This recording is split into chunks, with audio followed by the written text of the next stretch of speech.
मेरा नाम आरती है। मेरी शादी को पूरे 3 साल बीत गए, पर आज तक मैंने मेरे पति को नहीं देखा।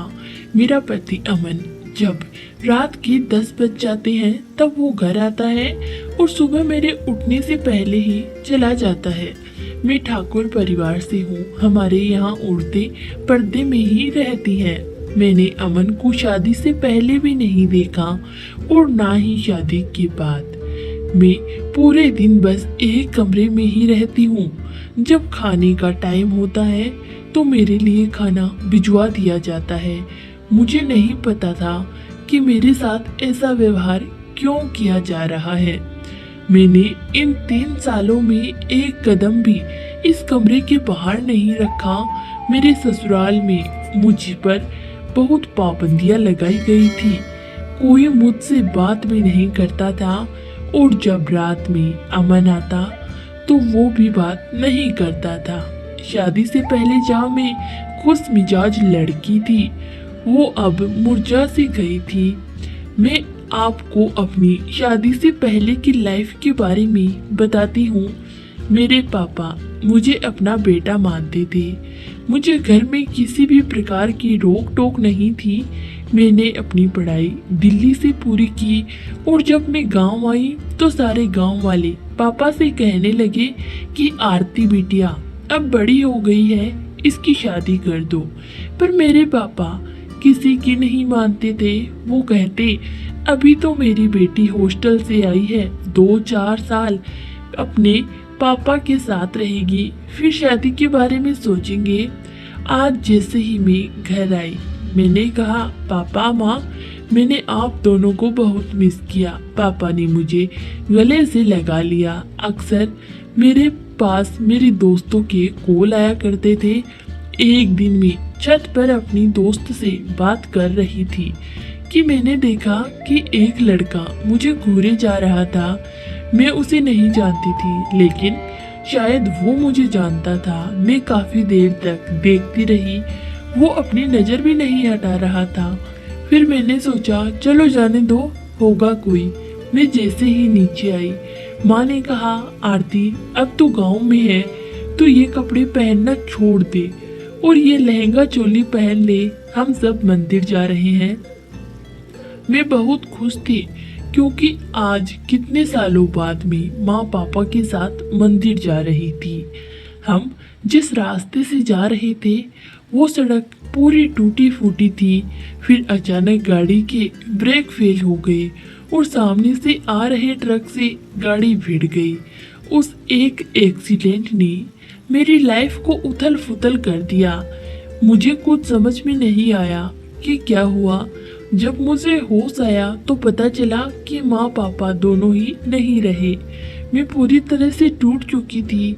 इस हादसे को मैं कभी नहीं भूल सकती। मेरी हंसती खेलती जिंदगी दुखों से भर गई। अब मैं बिल्कुल अकेली हो गई थी। अब मुझे प्यार करने वाला कोई नहीं था। मेरे चाचा जिनके 2 बेटे थे पर संपत्ति कुछ नहीं थी, चाचा ने मुझे अपने घर बुला लिया। 2 महीने तक तो चाची ने मेरा बहुत अच्छे से ख्याल रखा।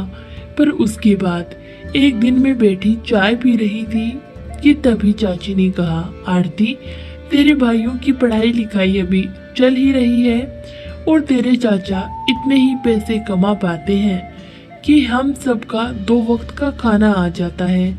ऐसी बात नहीं है कि मैं तेरे चाचा की हेल्प नहीं करना चाहती, पर तुझे तो पता है ना हमारे यहाँ औरतों को घर से बाहर जाने की इजाज़त नहीं है और भाई साहब ने तुझ पर तो कभी कोई रोक टोक भी नहीं लगाई। तो बेटा तू समझ रही है ना। मैंने कहा हाँ चाची, मैं कल से ही कोई काम करना शुरू कर दूंगी। अगली सुबह मैं काम ढूंढने के लिए निकल गई। पूरा दिन हो गया पर मुझे कोई काम नहीं मिला। जब मैं घर गई तो एक आदमी चाचा से बदतमीजी से बात कर रहा था। शायद वो पैसे लेने आया था। मैंने चाचा से कहा तो चाचा ने कहा कुछ नहीं, तू कहाँ गई थी, पूरा दिन हो गया। मैंने कहा चाचा मैं अब भी पढ़ाई कर रही हूँ। तो बस मैंने कहा चाची पूरा दिन हो गया, कहीं कोई काम ही नहीं मिला। मुझे पता है चाचा परेशानी में है। चाची की आंखों से आंसू आने लगे। अगले दिन फिर मैं काम ढूंढने निकल पड़ी। शाम होते होते मुझे नौकरी मिल ही गई। मैं बहुत खुश थी। जब मैं घर आई तो मैंने चाची से कहा, तो चाची ने कहा, आरती, अगर 2 दिन में 2 लाख नहीं दिए तो वो लोग हमारा घर खाली करा देंगे। हम सब कहाँ जाएंगे, क्या करेंगे? मैंने कहा, चाची आप चिंता मत करो, मैं कुछ ना कुछ जरूर कर लूंगी। पूरी रात मुझे नींद नहीं आई। अगली सुबह मैंने देखा कि कुछ आदमी आए हैं। चाची ने कहा, आरती, ये तुझे देखने को आए हैं। अगर तेरी शादी बड़े घर में होगी तो कोई हमसे घर खाली नहीं करवा पाएगा। बेटी, लड़का बहुत अच्छा है। मैंने इसकी तस्वीर देखी है पर तुझे नहीं दिखा सकती। इन लोगों में ये रिवाज है कि लड़का लड़की को शादी से पहले नहीं देख सकता। आरती, अपने चाचा चाची के लिए ये शादी कर ले बेटी। मैंने कहा, ठीक है चाची। माँ पापा के जाने के बाद आप दोनों ने ही मुझे संभाला है। अब तो आप ही मेरे माँ पापा हैं। जैसे ही मैंने शादी के लिए हाँ कही, शादी की तैयारियां शुरू हो गई। मेरी शादी बड़ी ही धूमधाम से हुई। जब मैं ससुराल पहुंची तो देखा कि वो घर बहुत बड़ा है। मैंने घूंघट कर रखा था। मैंने सोचा था कि शादी के बाद बहुत सी रस्में होंगी तो मैं अपने पति को देख लूंगी। अभी तक मुझे उसका नाम भी नहीं पता था, क्या करूं? फिर एक लड़की आई और कहने लगी, भाभी साहब चलिए ऊपर कमरे में। वो मुझे कमरे में छोड़कर चली गई। कमरा फूलों से सजाया गया था। बहुत अच्छी खुशबू आ रही थी और मुझे बहुत तेज भूख भी लग गई थी। जैसे ही मुझे भूख का एहसास हुआ, एक लड़की आई और खाना देकर चली गई। यहाँ क्या हो रहा था कुछ समझ में नहीं आ रहा था। जैसे ही मैंने खाना खाया, लाइट चली गई। फिर कमरे का गेट खुला। मैंने कहा, कौन? उसने कहा, अमन, तुम्हारा पति। क्या कर रही हो तुम? मैंने कहा, कुछ नहीं, आप ही का इंतजार कर रही थी। अमन ने कहा, अच्छा। इतना कहकर वो मेरे करीब आ गया। मैं बहुत ज्यादा घबरा गई थी। अमन मेरे गहने उतारने लगा और धीरे धीरे उसने मेरे पूरे गहने उतार दिए। फिर जो उसने किया उसके बाद तो मेरी चीख ही निकल पड़ी। इतने में ही लाइट आ गई। अमन ने अपना चेहरा छुपा लिया। मैंने कहा, क्या हुआ? आपने चेहरा क्यों छुपा लिया? अमन ने कहा, इससे तुम्हें क्या, तुम्हारा काम है मुझे खुश करना, बाकी कोई उम्मीद मत रखो।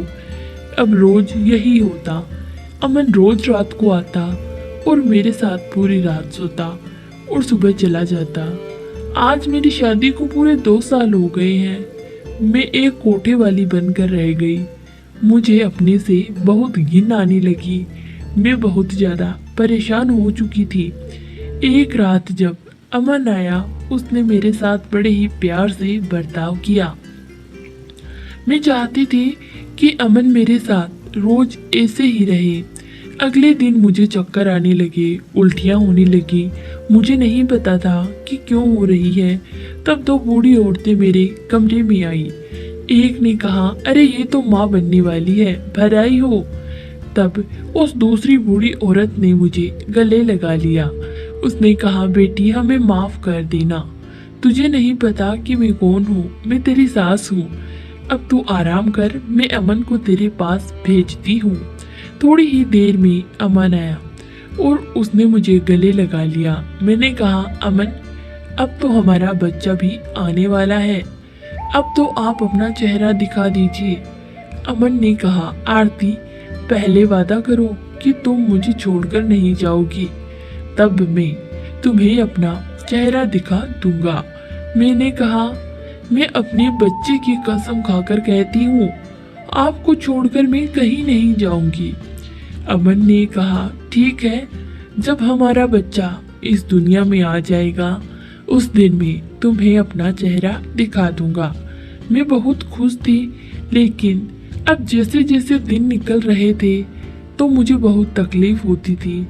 मेरा मन करता था कि मैं बाहर घूमने जाऊं, पर मुझे कोई उस कमरे के बाहर ही नहीं निकलने देता था। मैंने अमन से कहा तो अमन मुझे रात को चोरी चुपके से छत पर ले गए। इन 2 सालों में मैं पहली बार कमरे से बाहर निकल कर आई। वो चांदनी रात मेरे दिल को सुकून दे रही थी। मैं बहुत ज्यादा खुश थी। अमन ने कहा, अब तो खुश होना आरती, मुझे माफ कर देना, ये मेरी मजबूरी थी।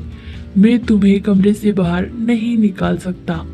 हमारे यहाँ ये रीत है, जब तक बच्चा नहीं हो जाता उसे कमरे में ही रहना पड़ता है।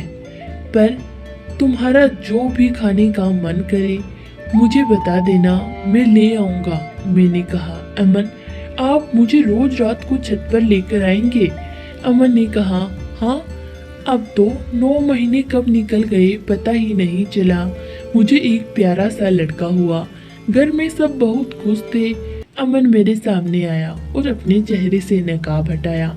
मैंने देखा कि ये तो वही चेहरा है जो उस दिन मुझे घूर रहा था।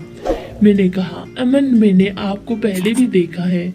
अमन ने कहा, हाँ, उस दिन मैं तुम्हें देख रहा था और तुम नीचे चली गई थी। जब मैंने तुम्हें पहली बार देखा तो मुझे तुमसे प्यार हो गया था और मैं तुम्हें किसी भी कीमत पर खोना नहीं चाहता था। अब मैं बहुत खुश हूँ कि अमन भी मेरे साथ अच्छे से रहते हैं और अब मैं घर के बाहर भी जाया करती हूँ।